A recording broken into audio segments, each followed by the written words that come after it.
Buenos días, mis hermanos. Es una bendición que estamos aquí para poder tomar nuestra clase de Escuela de Formación Cristiana y, como siempre, es una bendición poder seguir estudiando juntos. Entonces, les invito a que oremos, que pidamos la guía de nuestro Dios y que sea Él el que nos conduzca durante este tiempo de estudio. Oremos. Dios nuestro, te damos gracias por tu bondad, gracias por tu misericordia, tu presencia, tu gracia, Señor, sea sobre nosotros en este tiempo y nos muestres lo que tú quieres que aprendamos en esta mañana. En el nombre de Jesús te bendecimos y alabamos tu nombre. Amén y amén. Bueno, vamos directamente. ¿Qué te parece si directamente vamos a nuestro estudio de esta mañana, el cual tiene este título? Justamente se habla de la solicitud de Pablo a los cristianos. ¿Qué es lo que el apóstol Pablo al respecto del sacerdocio universal de los creyentes está pidiendo a todos los demás cristianos, a los demás creyentes? ¿Qué es lo que el apóstol Pablo va a pedir? Bueno, justamente de eso vamos a hablar y lo vamos a encontrar en el texto de esta mañana, el cual dice de esta forma. Dice así, Romanos 12:1. Así que, hermanos, yo les ruego por las misericordias de Dios que se presenten ustedes mismos como un sacrificio vivo, santo y agradable a Dios. Así es como se debe adorar a Dios. Entonces, esta es justamente la petición. Y empecemos entonces, para empezar a analizar este estudio, empecemos revisando el contexto donde esto es dicho. Porque el contexto finalmente siempre tendrá una enorme relevancia acerca de lo que tenemos que aprender. Así es que en el contexto tenemos que el capítulo 12 de la carta comienza con una sección que va a abarcar hasta 15:6, prácticamente la segunda mitad de la epístola, en la que Pablo explica cómo deben de vivir los cristianos. Esa es la explicación básica. Ahora, ¿cuáles son las implicaciones prácticas de conocer y de vivir el Evangelio? Y entonces ahí empieza una dinámica específica. Les ruego, este concepto era una frase que se utilizaba también en aquella época y que tenía como idea el recordar el deber que tenían de cumplir con sus responsabilidades ante el soberano. Ahora, quiero que ubiquemos esto en el contexto específico, porque dentro del contexto donde esto se está diciendo tiene una enorme relevancia. Quiero que recuerdes que el texto habla acerca de Pablo dirigiéndose a la iglesia de Roma. Ellos estaban familiarizados, por supuesto, con la idea del emperador, y los creyentes en Jesucristo tenemos un Señor. Y si puedo decir específicamente, el juego de palabras que aquí se puede jugar es justamente. Mientras que para los romanos el César, el Kaiser, era su Señor, para los cristianos el Kyrios es nuestro Señor. Entonces, ¿quién es el Señor? ¿Kyrios, Jesús, o el Kaiser es el Señor? Bueno, así como la gente está acostumbrada a tener cierta lealtad hacia el emperador, el Kaiser o el César, para decirlo en español, de la misma manera también los cristianos tenemos un Señor al cual todos finalmente servimos, y ese es justamente el Cristo. Entonces, ¿qué es lo que está el apóstol Pablo diciendo? Bueno, pues presenten su cuerpo justamente como sacrificio vivo delante de su Señor. De esa forma, entonces, el apóstol Pablo, vamos a continuar, el apóstol Pablo insta a los discípulos a mostrar en sus vidas una verdadera lealtad a Cristo.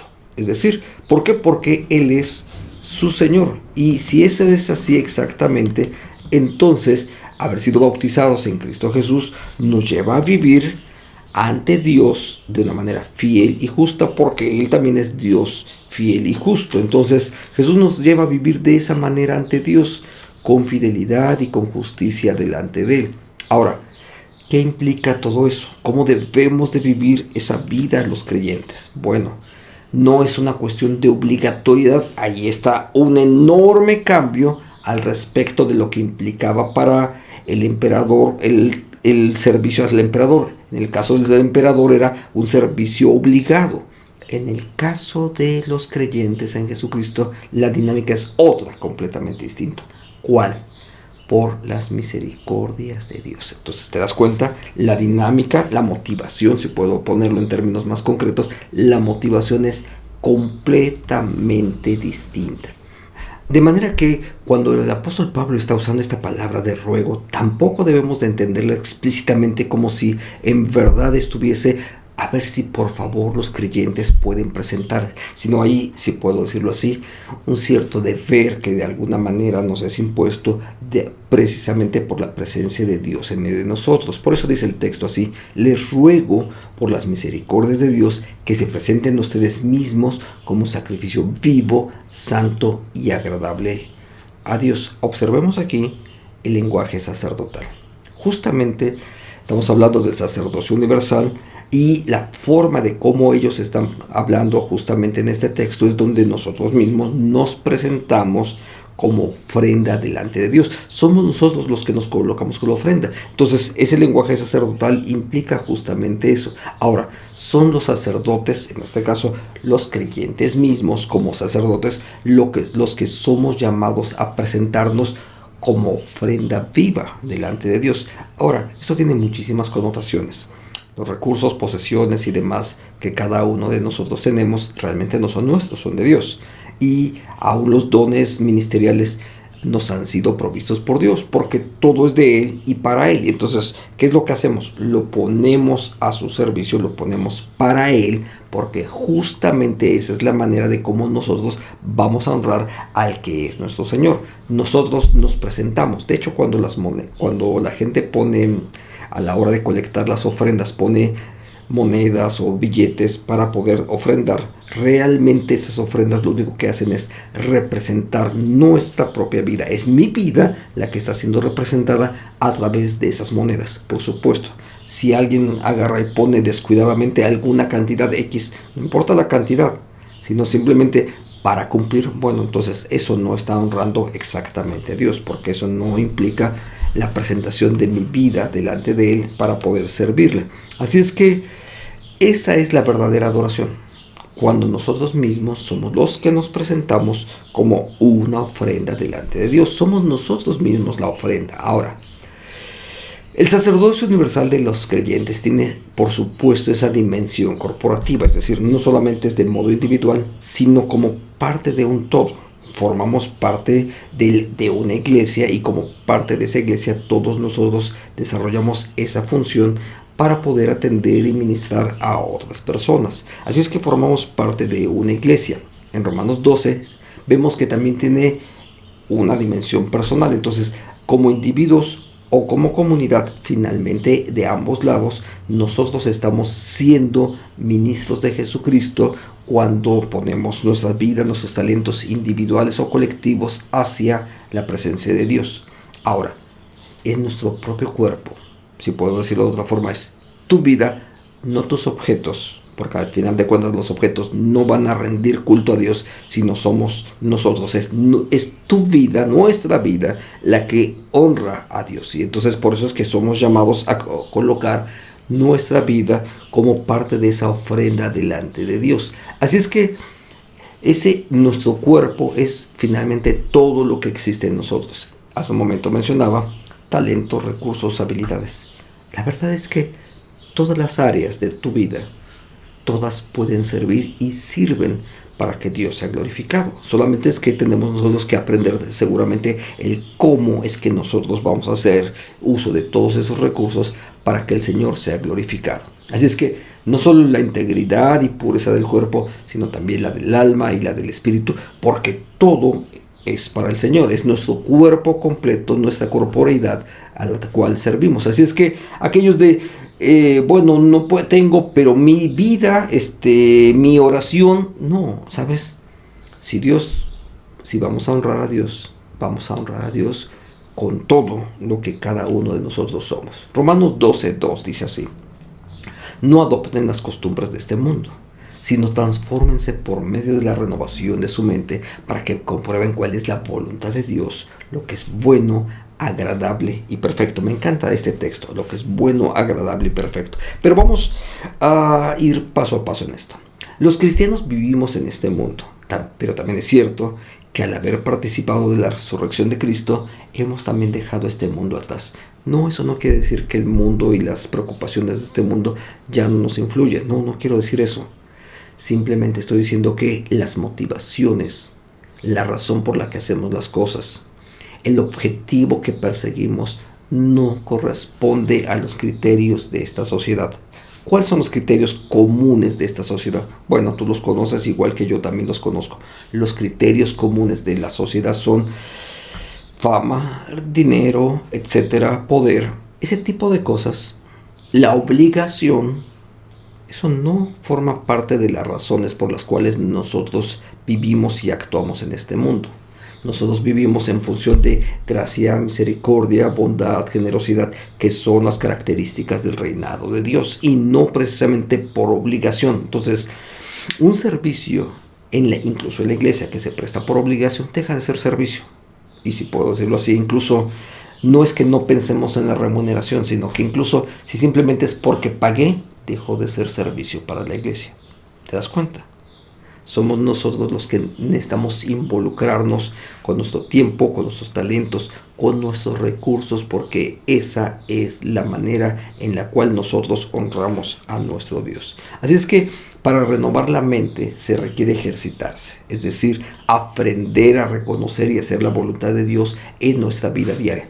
Para eso es fundamental la idea de leer las escrituras, aprender de ellas y no solamente leerlas como ya cumplí mis 4 capítulos que me tocaban el día de hoy o poder completar aquel plan de lectura que el pastor me dio. No se trata de eso, sino de leer devocionalmente, piadosamente, si puedo decirlo así, las escrituras, lo cual también dentro de la dinámica correcta de esas palabras implica no solamente que lo leas, sino que explícitamente estemos pensando de la meditación, la lectura, la apropiación y la puesta en práctica de eso que vamos aprendiendo día a día. Ahora, en la medida que vas sumando y agregando, por supuesto, contenidos, aprendizaje a todo esto, y por cierto, el aprendizaje no se trata que lo tengas aquí, sino que modifique nuestras conductas, eso es aprendizaje. Entonces, en la forma de cómo lo estamos aprendiendo, finalmente vamos a experimentar la transformación que Dios quiere para cada uno de nosotros. Tenemos que distinguir, sin embargo, entre la unidad y la distinción del cuerpo. En los versículos 3 al 8 del capítulo 12, Pablo explica que la fe y la gracia ha sido distribuida a cada uno conforme a la voluntad de Dios. No todos tenemos exactamente los mismos dones, las mismas características, pero al mismo tiempo todos recibimos también dones específicos a través de los cuales ministramos al Señor y a su iglesia. Así es que cada uno de nosotros ha recibido de Dios una medida particular de gracia, si puedo decirlo así, de gracia, de dones, de recursos, de habilidades que Dios ha puesto en la vida de cada uno de los discípulos. Pero no solamente es eso, sino que también al mismo tiempo no todas las características y no todos dentro de la iglesia tenemos las mismas funciones. Entonces tenemos que hablar entre unidad, porque todos tenemos dones que vienen de parte de Dios y recursos que provienen de Dios y habilidades que provienen de Dios, pero no necesariamente son las mismas. Son distintas y son distintas explícitamente para que unos a otros nos podamos ir ayudando en el mutuo crecimiento. Entonces, unos ponemos una parte, otros ponen otra y vamos poco a poco creciendo en este proyecto al que Dios nos ha llamado como su iglesia.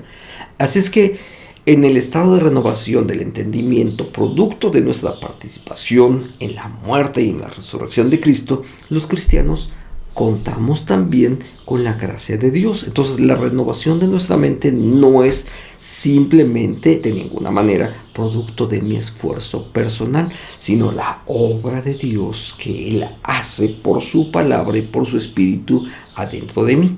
Ahora, eso es gracia. La forma gracia es la manera como Dios está influyendo en mí. El propósito de esa gracia no es para jactarnos, sino precisamente para poder servir y ser bendición a otros de nuestros hermanos que van a experimentar el beneficio de esos dones. Pero como esto es de una manera mutua, no te preocupes. Tú estarás sirviendo y hay otros que te sirven. Déjame ponerlo en un ejemplo sencillo. Dios me da la oportunidad de poder transmitir esto a través de un mensaje en video. Pero Esa es la manera en cómo yo estoy sirviendo a su iglesia. Pero hay a su vez algunos hermanos que nos apoyan con ofrendas, con sus oraciones, con su estímulo para que nosotros sigamos haciéndolo. Entonces nos servimos mutuamente. Entonces yo sirvo como un elemento para compartir la palabra, y tú también cuando lo recibes y lo pones en práctica en otro lado, eso también se convierte en bendición para otros más. Se trata en medio de todo esto de vivir conforme a la voluntad de Dios, y eso tiene que ver justamente con el servicio. Entonces, vivir conforme a la voluntad de Dios es servir. La razón por la que nosotros estamos aquí justamente es esa: servimos a la gloria de Dios, y esa es la razón por la que todos estamos sirviendo. Ahora, algunas lecciones para nosotros en esta mañana. Número 1. Preguntarnos, ¿qué podemos hacer para renovar nuestra manera de pensar? Antes que tomar libros y hacerte un lavado de cerebro, que eso no es la razón de estar aquí, ¿cómo lo vamos a hacer? Yendo a la palabra, yendo justamente a la Biblia, y que sea la Biblia la que nos enseñe, la que nos muestre exactamente cómo vamos a pensar. Ahora, ¿cómo vamos a adquirir esa mente de Cristo? Bueno, pues solamente cuando Cristo forma parte de nosotros. ¿Y cómo es que forma parte de nosotros? De manera inicial es la obra de Él, porque la obra de Él es la razón por la cual somos creyentes en Jesucristo. No nos hicimos, Él nos hizo, ¿sí? Él vino a estar en nosotros, Él nos cobija y nos recibe como hijas e hijos suyos. Entonces es la obra de Él. Ahora, ¿qué es lo que nosotros hacemos? Ir a su palabra, actuar su palabra, y cuando lees y actúas su palabra bajo la dirección de Cristo, entonces la mente de Él empieza a estar también dentro de nosotros mismos. 2. ¿Cómo estás poniendo al servicio de Dios, de otros, los dones, los recursos y las habilidades que Dios te ha dado? La verdad es que todos tenemos distintas oportunidades. El texto de Efesios 2 me encanta porque dice que Dios es el que crea condiciones, oportunidades para que nosotros podamos ministrar a otros. Puedes leerlo después, Efesios 2:10. Es Dios el que crea esas condiciones y nos da las habilidades y los recursos para que lo podamos hacer. Así, entonces, siempre hay oportunidades. En cada lugar va a haber oportunidades para que tú puedas servir. Es más, las oportunidades que tú tienes y las que yo tengo son distintas. Hay cosas que sí podemos hacer en común, pero hay otras que solamente tú puedes hacer. Imagínate esto. Si tú eres maestro de escuela, tienes oportunidad de interactuar con un grupo de alumnos del nivel que sean, de los cuales yo no tengo oportunidad.